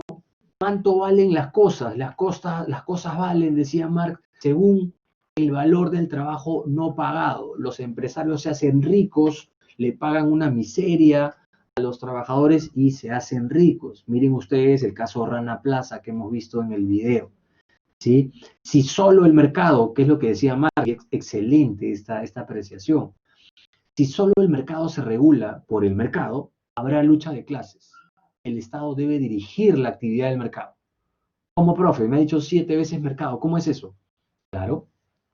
Si tú dejas que las cosas solamente se regulen por la ley de la oferta y la demanda, van a haber protestas, va a haber malestar social, porque miren lo que ha pasado en Chile, ¿no?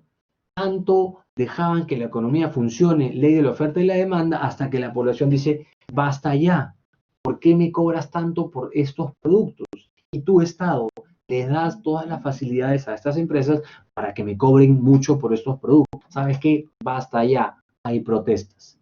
¿Sí? Eso es lo que decía Marx. Si tú permites que la economía solamente funcione por oferta y demanda, en algún momento habrá lucha de clases, porque este señor que ha venido trabajando todos los días ganando el mínimo, te ve a ti llegar con un gran carro, con buena vestimenta, con lujos, y ese señor trabaja para ti y es el que te genera riqueza. Ese señor va en algún momento a irse contra ti, va a haber una protesta, ¿ya? Por eso se habla de que en el caso de Marx es una economía dirigida o planificada, ¿no? El valor de las cosas está determinado por el trabajo, a diferencia de Smith, que decía que el valor de las cosas está determinado por el costo de producción. Viene más adelante una teoría neoclásica que es el concepto que se toma de abundancia y escasez. Las cosas, ahora, hoy en la economía, valen según la abundancia y la escasez. Si es que nosotros vemos por todos lados mascarillas, hoy, lo más probable es que el precio de las mascarillas baje, porque lo vemos por todos lados. En el caso de las camisetas, en un partido de Perú, como veo que hay camisetas por todos lados, hay abundancia. Y si hay mucho por todos lados, va a bajar el precio, porque no es atractivo comprarlo. En cambio, si hay escasez, la escasez te va a producir un aumento en el precio. En el caso de los diamantes o en el caso del oxígeno. Como hay poco oxígeno, pocos lugares donde conseguir oxígeno, el precio sube. ¿Por qué? Porque es escaso. A diferencia de lo que decía Smith sobre el valor de las cosas, Smith decía el valor de las cosas, ya es por el costo de producción. Acá en la teoría neoclásica lo que se dice es el valor de las cosas estará en función de su utilidad o satisfacción. Nosotros podemos tener ese ejemplo cuando compramos un aparato electrónico. El aparato electrónico a nivel costo vale 1, pero para ti el nivel de satisfacción que representa comprarte ese aparato electrónico es mucho más y prefieres pagar el valor de 10. Porque para ti el valor de las cosas está en función de la utilidad, de tu satisfacción. ¿Sí? Entonces, esa es la ley de la oferta y la demanda. Tiene la teoría socialista, la teoría neoclásica, y lo que me interesa para efectos de Estado es la teoría keynesiana, ¿ya? Esto que estamos viendo hoy en el mercado, ¿ya? La participación activa del Estado para la creación de empleo. Antes de empezar con la teoría keynesiana, ¿vamos bien con las 3 teorías anteriores? ¿Se entendieron? No lo he reforzado mucho porque entiendo que economía, oferta y demanda sí lo manejan. ¿Sí? Bien, vamos bien. ¿Se va entendiendo?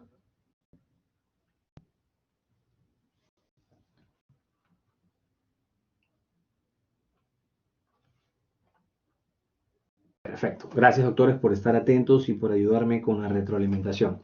Esto ayuda mucho. Bien, seguimos entonces. Esta teoría keynesiana, ¿qué es lo que en alguna medida está haciendo el Estado? Y vamos a ver si es bueno o no es bueno el aplicar este tipo de medidas, si funciona o no funciona, cuál es el punto débil, que a veces algunas personas pueden pensar que la teoría keynesiana es el alfa y omega de la respuesta. Ustedes sacarán sus propias conclusiones. Esta teoría keynesiana lo que nos dice en buenas cuentas es, oye, si es que tú estás pasando por un momento de crisis, ¿ya? ¿Qué significa crisis? Esta paralización de la cadena de pagos de la que hemos hablado. Alejandro no tiene empleo, entonces Alejandro ya no va a la peluquería, la señorita de la peluquería ya no cobra su salario, la empresa cierra, la tiendita de la esquina cierra, la tienda de los pollos cierra, y así, ¿no? La librería cierra, el cine cierra, eso es una cadena de pagos. A estas alturas ya manejamos el concepto. Entonces, ¿qué es lo que dice acá en la teoría keynesiana? Oye, Estado, tú, si ves que en tu economía, en tu Estado, hay crisis, tienes que ponerte las pilas. Tienes que participar activamente en la creación de empleo, porque ya sabemos que el empleo no solamente es beneficioso para Alejandro, es beneficioso para las empresas y también para el Estado, porque Alejandro por trabajar pagará impuestos, las empresas por trabajar pagarán impuestos y el Estado tendrá ingresos, entre otros puntos. Entonces, esa es la lógica por la que el Estado va a participar en la creación de empleo. Lo que decía John Maynard Keynes es, bien, tu Estado has tenido que ahorrar y todo tu ahorro en un momento de crisis va a ser igual a inversión. Ahorro igual a inversión. La plata, el dinero que tenías guardado en un momento de crisis, lo pones para creación de empleo. ¿Ya? Propone más y mejores remuneraciones para los trabajadores con el fin de incrementar la demanda. ¿Cómo es esto? El Estado dice, bueno, yo Estado, ¿en qué voy a invertir? ¿Cómo promociono el empleo? Bien, si quiero promocionar el empleo, bueno, obra pública, pues no. Me pongo a construir aeropuertos, carreteras, colegios, hospitales, ¿no? ¿Qué es lo que hace el Estado? Toma en cuenta el papel de las organizaciones sindicales. ¿Por qué? Porque estamos diciendo que el Estado va a crear empleo y en la contratación estatal hay una serie de condiciones que no son las del banco. En el Estado hay un pago distinto de derechos. Aquí hay mucho por desarrollar, mucho por conversar, pero cuando Maynard Keynes dice vamos a tomar en cuenta el papel de las organizaciones sindicales, es porque como estamos contratando mucha mano de obra, ojo, hay que ver ahí cómo se están cuidando los beneficios laborales de Alejandro.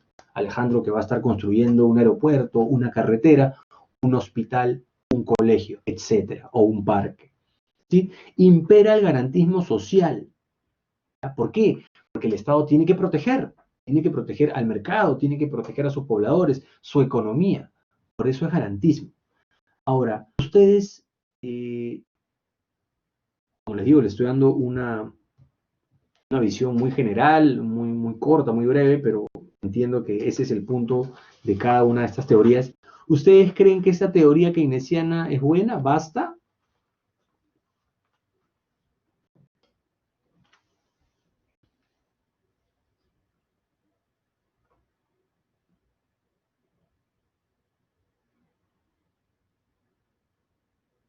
Alguien tal vez quisiera utilizar el micro de manera breve para poder tomar los otros conceptos. De repente Katari que me dice no.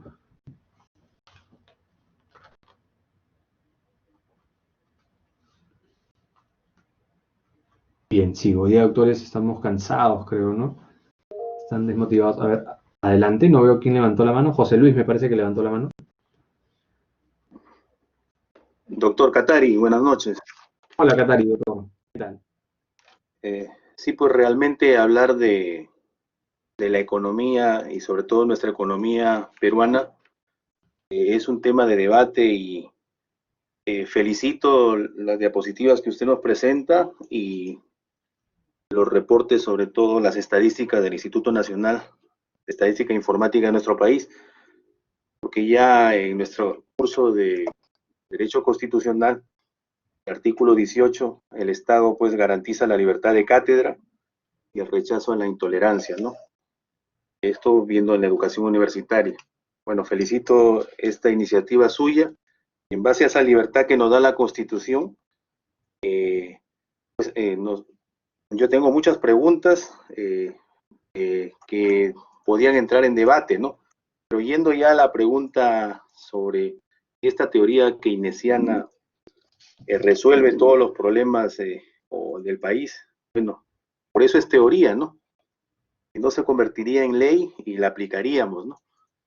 Y como teoría, pues, seguimos nosotros los peruanos, sobre todo, pendientes de resolver nuestros problemas, sea bienvenida cualquier teoría, ¿no? Podríamos inventar incluso nuestra propia teoría. Totalmente de acuerdo, Katari. ¿No? Pero sin embargo, sí tiene cosas positivas y sobre todo es más actual que las demás, viendo el contexto en que se desarrollaba el mundo, ¿no?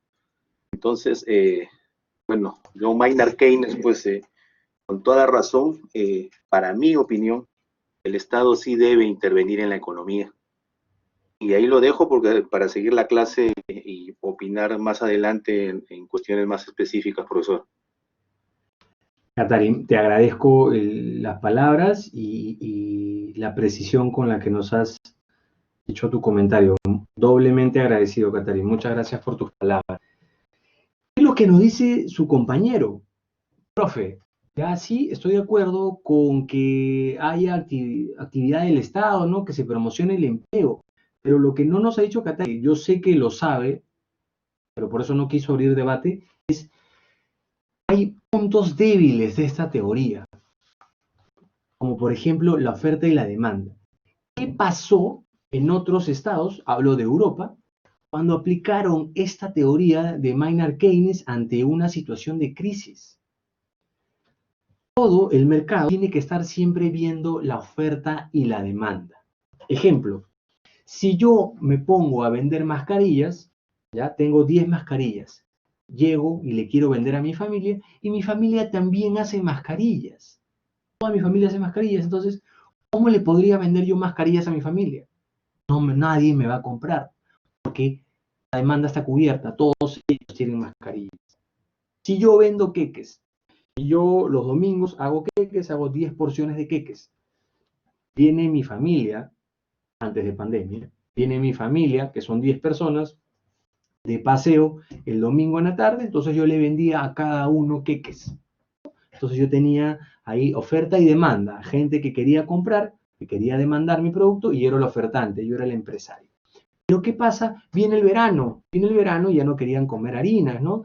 Ya empiezan a cuidarse y ¿sabes qué? Queques no. Y de la nada, mis 10 porciones de queques ya no las compraba, porque ya nadie quería, no era interesante el que compren queques, ¿verdad? Oferta y demanda. ¿Cuál es el punto débil aquí? Que pasó e incrementó la crisis en otros países, por ejemplo Europa. Si yo parto de este supuesto, que es bueno, es acertado, el Estado tiene que participar en la creación del empleo. Es correcto. Pero si no miro la oferta y la demanda, lo que puedes hacer es agravar la crisis. Como profe, claro, si yo me pongo a construir aeropuertos, hago 2 aeropuertos en Lima, hago edificios multifamiliares, hago departamentos para que la gente viva y los voy a vender muy baratos. ¿Cómo construyo aeropuertos si la gente no tiene trabajo para viajar y utilizar? ¿Cómo construyo aeropuertos en Lima si no hay demanda para tal cantidad de infraestructura? ¿Cómo construyo casas? ¿Cómo construyo departamentos si la gente no tiene dinero para pagar mes a mes un departamento de esas características? No es solamente que el Estado participe activamente en la creación del empleo. Esta creación de empleo tiene que estar mirando qué es lo que necesita el mercado. Mirar oferta y demanda. Ejemplo, lo que pasó en España fue eso. Aplicaron esta teoría, pero la aplicaron mal. Empezaron a construir carreteras, hospitales, colegios, aeropuertos, departamentos. Hay ciudades enteras desoladas que nunca se ocuparon. ¿Por qué? Porque sí, pues crearon empleo, inversión pública, ¿no? Pero de cara ya al mercado, nadie tenía dinero para comprar un departamento, porque no tenían trabajo, porque ganaban lo mínimo. Entonces, ¿cómo llego a utilizar un aeropuerto? ¿Cómo llego a utilizar un complejo departamental? Esa es la teoría keynesiana que ya estamos viendo aquí, que ese es el punto débil, ese es el punto flaco de la teoría keynesiana. Y otro punto que a mí me ha parecido importante que toquemos es el de la teoría monetarista de Milton Friedman, esa idea que algunas personas tienen, y mi intención es ahora que se pueda dilucidar este concepto, pues el Estado puede crear empleo, el Estado puede hacer lo que quiera, puede invertir porque tiene la maquinita. El Estado invierte porque tiene la maquinita, pues no, hace plata, imprime plata y el Estado puede pagar, pues no, el Estado tiene plata infinita. ¿Ya? Por razones de tiempo, voy a seguir con la explicación. Esa posibilidad, esa reflexión es una reflexión mala, es una reflexión negativa. Ahora les explico por qué. ¿Qué es la inflación?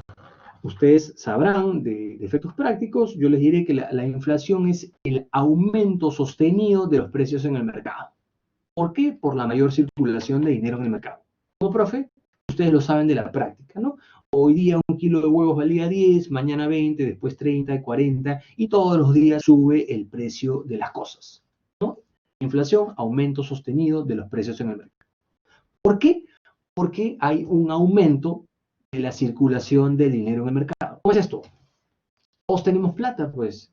Si todos nosotros tenemos plata de la noche a la mañana, tenemos dinero, la señora que nos vendía 10 huevos, que son los únicos que tiene, como sabe que todos queremos comprar, ya no lo va a vender a 10, lo va a vender a 20, lo va a vender a 30, porque hay muchas personas que quieren comprar lo mismo y muchas personas que tienen ingresos altos. El Estado, al imprimir dinero, esa maquinita, esa idea que ustedes han escuchado, lo que hace es generar mucha circulación de dinero. Yo les he dicho que la abundancia hace que caiga el precio de las cosas.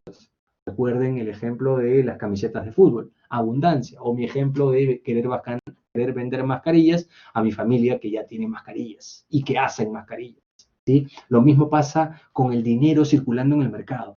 Si hay mucho dinero en el mercado, significa que hay abundancia, ¿ya? Ese dinero va a perder valor, porque todos van a tener el mismo dinero, ¿ya? Por lo tanto, ¿qué va a hacer el empresario? Oye, Yo estoy vendiendo mis cosas, pero veo que se acaban rápido y veo que todos tienen plata. Entonces voy a empezar a vender más caros los huevos, la leche, en fin, los productos. ¿Sí? ¿Por qué dice acá que impera la flexibilización laboral, el Estado se empequeñece, privatizaciones? Porque el Estado cae en una crisis, hay inflación, hay malestar. Las personas antes con su ingreso compraban 100 cosas, ahora solamente compran la mitad, porque cada día ganan lo mismo, pero en realidad tienen un poder adquisitivo menor. No nos cuesta mucho trabajo mirar hacia atrás en nuestra historia peruana o mirar a un país vecino que está pasando por esta situación. Entonces, con una explicación muy rápida, muy concreta, vemos que esta idea del Estado tiene la maquinita, imprime dinero, es una idea negativa, no es así, así no funcionan las cosas. Sumando siempre todas las teorías que hemos visto, la ley de la oferta y la demanda, la activación, promoción del empleo de Maynard Keynes con la teoría monetarista, ya tenemos una visión más macro de el sistema, no solamente el sistema empresarial, sino el sistema del Estado, ¿ya? Una reflexión aquí es que si nosotros rompemos una cadena de pagos, ya sabiendo qué es la cadena de pagos, ya sabiendo cuál es la estructura de nuestro mercado, ¿ya? ¿Cómo se rompe la cadena de pagos? Porque ya sea que no recibes el dinero que usualmente recibías o que tenías previsto recibir. No le vas a pagar a trabajadores, a tus proveedores, los que te dan el maíz, el pollo. Financiamiento, no le vas a poder pagar a los bancos, no le vas a poder pagar al Estado, impuestos. Esto tiene un efecto de espiral ascendente. Por eso se llama una cadena y por eso vimos ese bloque. ¿Sí? Si de la pequeña torta nosotros dijimos que solamente un tercio o un 25% de la torta peruana son empresas formales, empresas grandes. Esas empresas grandes es el caso también de un trabajador llamado Alejandro, que trabaja en el banco, gana CTS, gana gratificación, 30 días de vacaciones, tiene todo formal. Si esa empresa tú le has cortado su cadena de pagos porque no ha producido, y al no producir no tiene ingresos, es posible que se vaya a la quiebra si tú, Estado, no eres flexible con esa empresa. Si esa empresa se va a la quiebra, imaginemos que tiene 500 trabajadores, sabemos que no solamente van a caer 500 trabajadores, van a caer 1000 o 2000 trabajadores, por el efecto espiral que les digo. Alejandro contratará en su tiendita de la esquina, contratará servicios de peluquería, contratará colegio, contratará profesor, etc. ¿Sí? Entonces, si una empresa formal quiebra, imaginemos que sea de 500 trabajadores, estamos hablando que entre 1000 y 2000 personas además quebrarán.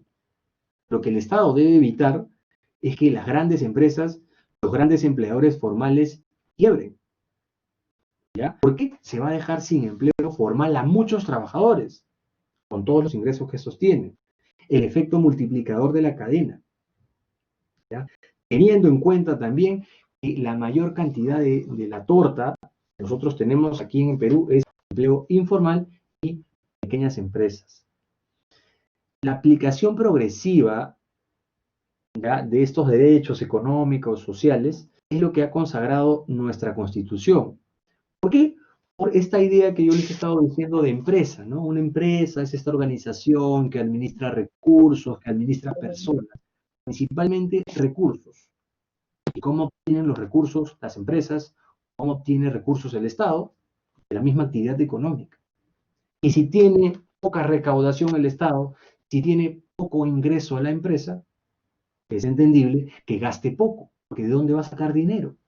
Esa es la idea con la aplicación progresiva.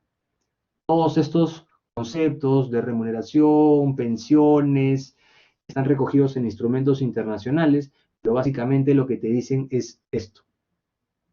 Las disposiciones de la Constitución que exijan nuevos o mayores gastos públicos se aplican progresivamente. Por una cuestión de si no tienes dinero, ¿de dónde lo vas a gastar? ¿Qué es lo que vas a hacer? ¿Sí? A esto se llama aplicación progresiva. Aquí ustedes tienen un poquito de filosofía de este concepto, pero para ir cerrando la clase, aquí les voy a poner de los ejemplos que tienen ustedes aquí, les voy a poner uno. ¿Ya? ¿Cómo es esta aplicación progresiva?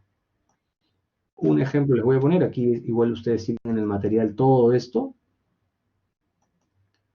Les voy a poner el ejemplo, un ejemplo más concreto, relaciones colectivas de trabajo. Por razones de tiempo, este tema nos duraría 3 a 4 semanas. Lo que yo he querido hacer es que se lleven igual el material, pero desarrollar los conceptos económicos. ¿Sí? A ver, el ejemplo que tengo aquí, Ani, creo que se le activó el micrófono y a ver, lo voy a desconectar. ¿A dónde está? Bien, ya lo cerró. Ejemplo de maternidad. ¿Ya? Nosotros hemos visto a lo largo de nuestra clase que tenemos normativa internacional, tenemos tratados, convenios, pactos internacionales, tenemos la Constitución y finalmente tenemos leyes. Un caso práctico de cómo aplica todo esto que hemos visto en la licencia de maternidad. Aquí ustedes tienen varios ejemplos, pero solamente voy a tomar uno por razones de tiempo. ¿Sí? Un convenio internacional, yo tenía previsto, acá ustedes están en la página, ustedes entran aquí, están los estados que han firmado el tratado, que lo han ratificado, en qué consiste el tratado, la fecha de ratificación, entre otros conceptos. Pero esta licencia de maternidad a nivel internacional de la OIT es lo que dice el convenio 183.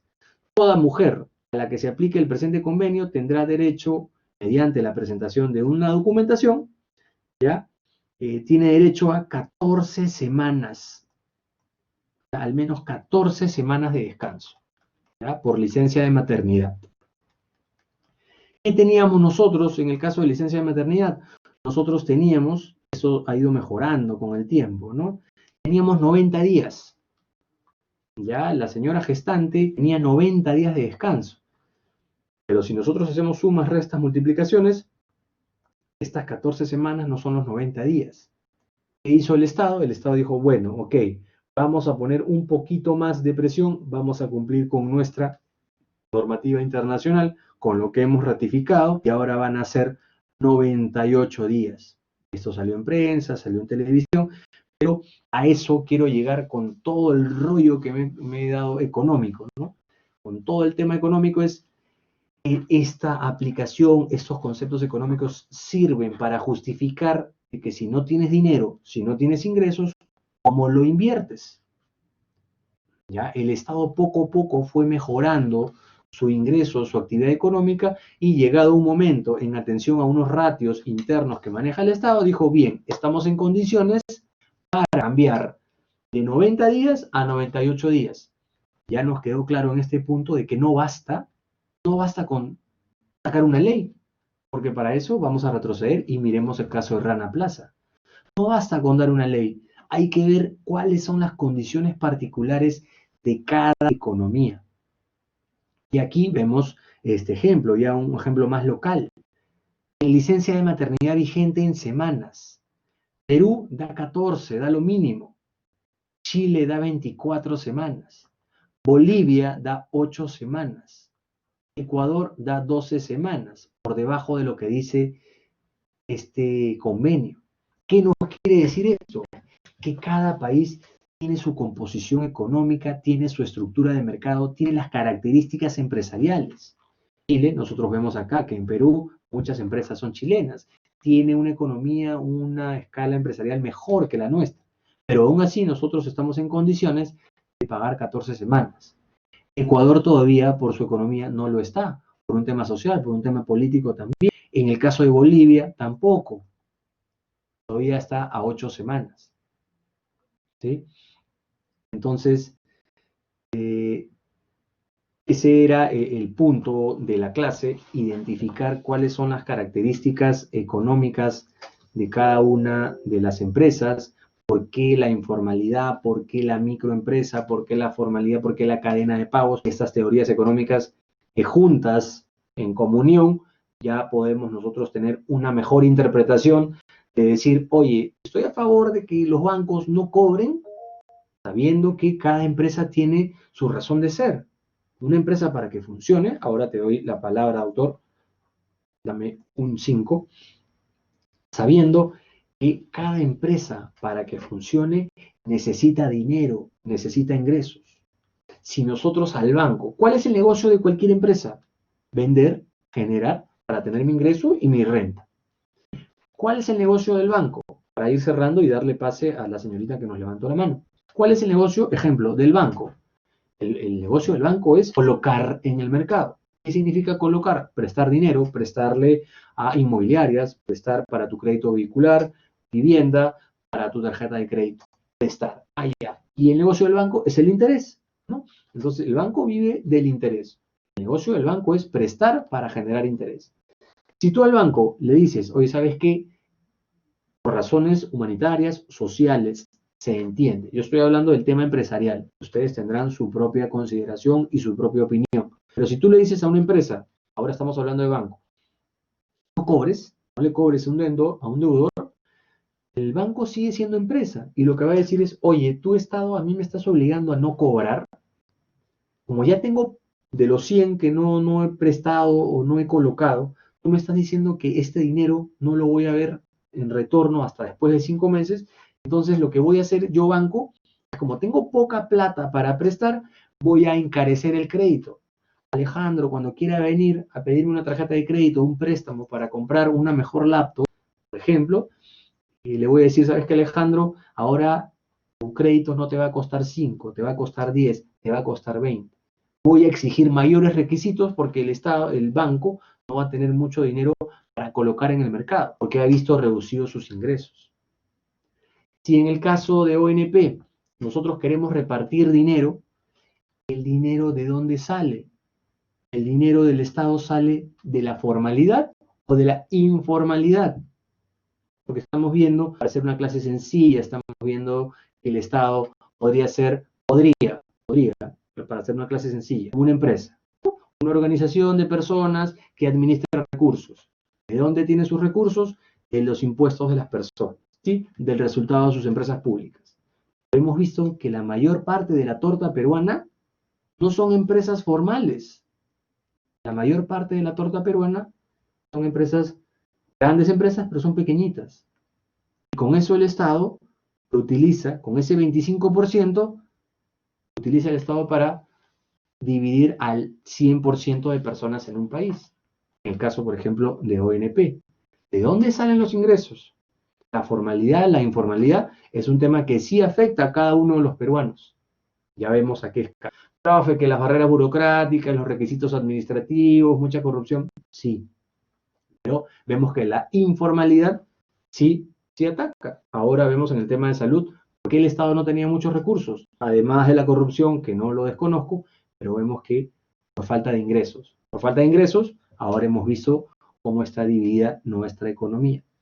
Y finalmente cierro con el comentario de suspensión perfecta. ¿Estaba bien que las empresas se vayan a suspensión perfecta?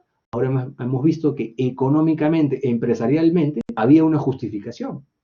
Impedir que las empresas quiebren, porque las empresas son fuentes de generación de empleo, con todo lo positivo que hemos visto que repercute para una economía, el que haya empleo. Sí, doctores, con esto he cerrado el tema económico. Me he querido dar unos minutos para que tengamos estos conceptos. Espero que se haya entendido en la medida de lo posible. ¿Alguien me ha levantado la mano? Sí, doctor, Katari Díaz. Hola, no. Simplemente para cerrar con broche de oro la clase, porque hemos hablado de las 5 teorías económicas, sobre todo más relacionadas con el mercado laboral. La pregunta sería, ¿se debe cambiar la Constitución del año 93, 27 años después de creada, en donde se norma pues el modelo económico que está establecido en la Constitución en nuestro artículo 60, donde tácitamente dice, solo autorizado por ley expresa, el Estado puede realizar subsidiariamente actividad empresarial, directa o indirecta, por razón de alto interés público o de manifiesta convivencia nacional? Le reitero la pregunta porque para mí sí es importante saber su opinión luego de haber estudiado y estar en el curso de Derecho Constitucional. Y la Constitución, en esta parte económica que hemos analizado, debe ser cambiado el modelo económico, ¿no? Gracias, profesor. Gracias, Katari. Gracias por tu brevedad y tu precisión. Valoro mucho eso. Acá hay varios puntos. Para contestar esa pregunta, yo tendría que tener certeza de que conocemos ampliamente el concepto de derecho de la competencia. Me parece que hicimos unas pequeñas líneas en una explicación de alguna clase, ¿sí? Es cierto, el Estado tiene la posibilidad de ejercer actividad empresarial en ausencia o deficiencia de la actividad privada, ¿no? O por un alto interés social, como por ejemplo, el Estado puede intervenir en la economía, en el caso de las farmacias. Hoy sabes qué farmacias, no te pases, ¿ya? No es economía de mercado, es economía social de mercado porque tú estás vendiendo productos muy caros o de repente estás concertando precios o en el caso de los medicamentos no estás vendiendo genéricos. En el caso de que el Estado entre por actividad económica, la llave constitucional, la llave es, oye, tú solamente Estado puedes ejercer actividad económica cuando los particulares no lo estén haciendo o lo estén haciendo mal. ¿Ya? El ejemplo fácil es la compañía telefónica. No había, era interés público, era en interés de la población y el Estado interviene en la economía. Un problema es el tema de competencia, ¿ya? Porque el Estado entra siempre con sus reglas, con sus disposiciones y frente a una empresa privada habría un problema de competencia que afectaría a la empresa. También estadísticamente se ha visto que el Estado cuando ejerce actividad empresarial no tiene una buena gestión, porque lo que se valora en la actividad privada es la agilidad en la toma de decisiones. En el Estado, como son fondos públicos, tienen una lógica distinta, la toma de decisiones toma un tiempo y tiene un costo empresarial, ¿verdad? Si es que tú no compras hoy día mascarillas, si es que no compras hoy día la vacuna, hoy al valor de 10, hasta que tú cumplas tu burocracia y cumplas tus plazos, que se entiende, pero hasta que cumplas tus plazos, hoy lo que valía 10, cuando tú firmes, va a valer 3, 4, 10 veces más. Eso, comercialmente, empresarialmente, es negativo para las empresas, peor para una empresa estatal. El Estado entraría con sus reglas de juego, el Estado está de la mano, porque es juez y parte. Entonces, ampliamente se ha escrito sobre ese punto, sobre si el Estado debe o no participar en la economía. Se entiende que sí, solamente cuando los particulares no tienen un producto, no tienen un bien. Y hay lógicas especiales, como por ejemplo utilidad social, necesidad del Estado, luz, energía, ¿no? Comunicaciones, ¿no? Esos temas sí los maneja el Estado porque tienen una lógica distinta, ¿sí? Y te agradezco la pregunta, Katari. Doctores, en general, la clase se ha entendido, no se ha entendido, profe. He utilizado en realidad casi el 100% de los minutos disponibles para hablar yo porque no nos iba a alcanzar el tiempo. Y de hecho, había muchos ejemplos que no hemos podido desarrollar con profundidad, pero sí quería hablar de estos temas porque me parecían importantes de cara al tema. Sí, doctor, muy bien. Perfecto, Walter. Bien, entonces veo que... Gracias, una carita feliz. Bien, gracias Fanny, Carla, José Luis, Alfredo, Walter, Fanny. Bueno, qué bueno que hayan entendido la clase. El material igual ustedes lo van a tener ahí. Va a ser un material muy útil para toda su carrera, para toda la profesión. Ahí tienen la información bien detallada. Bueno, doctores, si es que no hay preguntas, ¿hay alguna pregunta?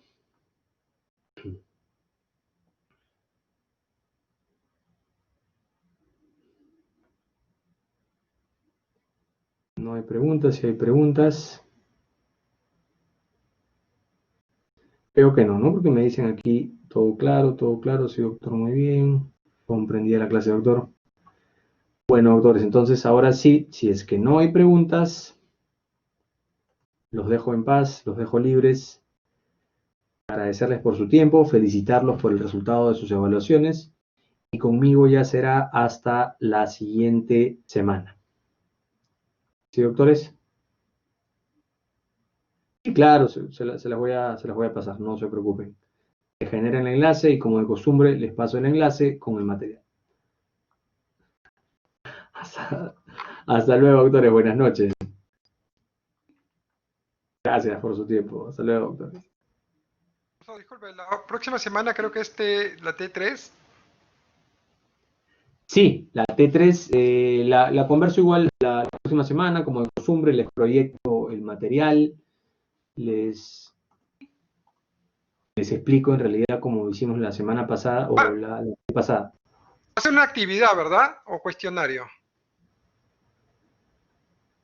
Es grupal, es una actividad. Ah, ok, profesor. Listo, doc. Es grupal, me parece. Gracias, doctor. Buenas noches. Ahora sí, doctores. Buenas noches, doctores. Suerte, éxitos en la semana.